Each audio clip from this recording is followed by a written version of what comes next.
अस्सलामुअलैकुम। Super daily news channel subscribe करने वालों को, वीडियोस को लाइक करने वालों को और शेयर करने वालों को दोस्तों मैं तहे दिल से अपने चैनल पे खुश आमदीद कहती हूँ। और जो मेरे दोस्त, मेरे भाई, मेरी बहनें मेरे चैनल पर नए हैं, उन्होंने मेरे चैनल को अभी सब्सक्राइब नहीं किया, सो प्लीज़ आप जल्दी से मेरे चैनल को सब्सक्राइब करें। और अगर आप रोज़ाना की वीडियोस, रोज़ाना की अपडेट्स और रिश्तों से आगाह होना चाहते हैं तो मेरी वीडियो के नीचे दोस्तों बेल आइकॉन का बटन है, आप उस पर लाजमी क्लिक किया करें ताकि रोज़ाना की जो वीडियोस होती हैं, रोज़ाना के जो रिश्ते होते हैं, अपडेट्स होती हैं, आप उनसे आसानी से आगाह हो सकें। अच्छा तो दोस्तों, रिश्ते की तफसील की जानिब जाने से पहले सबसे पहले मैं उस भाई को मुबारकबाद देना चाहती हूँ जो कि रिश्ते के लिए कल सेलेक्ट हुए हैं। नाम उनका दोस्तों अली है और ये जो है खारियां के रिहायशी हैं। इन्होंने अपना बायोडेटा जो था बिल्कुल सच्चाई के साथ, तफसील के साथ लिखा।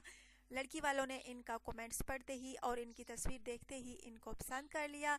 बहुत बहुत मुबारक आपको, नई ज़िंदगी मुबारक हो दोस्तों, जो कि इस चैनल के थ्रू रिश्ते के लिए सिलेक्ट होते हैं।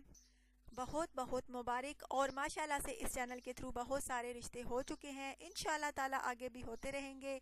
और जिन मेरे भाइयों को रिप्लाई नहीं मिला सो प्लीज़ आप कोशिश करते रहिए, ट्राई करते रहिए। मेरा मेरा तो बस थोड़ा सा हीला होता है, वसीला बनाने वाला खुदा होता है।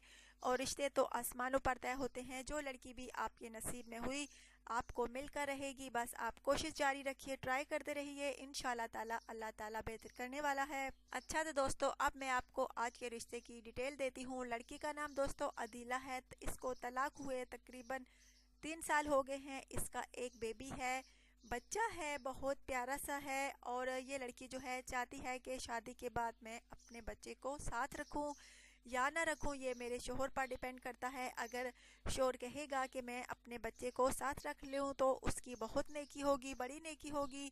अगर नहीं चाहता कि मैं अपने बच्चे को साथ रखूं तो कोई बात नहीं, मेरे माँ बाप जो हैं वो मेरे बच्चे को साथ रखने के लिए तैयार हैं। अब ये लड़की जो है दोस्तों अपना दोबारा घर बसाना चाहती है। इसका कहना है कि चाहे कोई पहली शादी करे, दूसरी करे, मुझे मंजूर है। चाहे रिश्ता पाकिस्तान में मिले या पाकिस्तान के बाहर मंजूर है, लेकिन लड़का जो है लाजमी अच्छा होना चाहिए, बायसे रोज़गार होना चाहिए, नेक होना चाहिए और उसकी फैमिली वाले भी अच्छे लोग हों। क्योंकि दोस्तों ये लड़की जो है पहले ही ठोकर काज खा चुकी है। अब इसका कहना है कि मैं अब दोबारा ठोकर नहीं खाना चाहती, किसी अच्छे जीवन साथी को अपनाना चाहती हूँ। दोस्तों अगर आप में से कोई है जो इस लड़की से शादी का ख्वाहिशमंद है तो ज़रूर रब्ता कीजिए। और अगर आप इस बच्चे को रखते हैं तो आपकी बड़ी नेकी होगी, अगर नहीं रखते तो भी कोई बात नहीं, क्योंकि इसके वालिदैन जो हैं इसके बच्चे को अपने साथ रखने के लिए तैयार हैं। तो दोस्तों ज़रूर बताइएगा अगर आप में से कोई इस लड़की से शादी का ख्वाहिशमंद है, ज़रूर ज़रूर कमेंट्स कीजिएगा, रब्ता कीजिएगा। और अगर आपने चैनल को सब्सक्राइब नहीं किया तो वो भी लाजमी सब्सक्राइब कीजिएगा। अपना ढेर सारा ख्याल रखिएगा। अब आपकी होस्ट आपसे इजाज़त चाहती है। अल्लाह हाफिज़।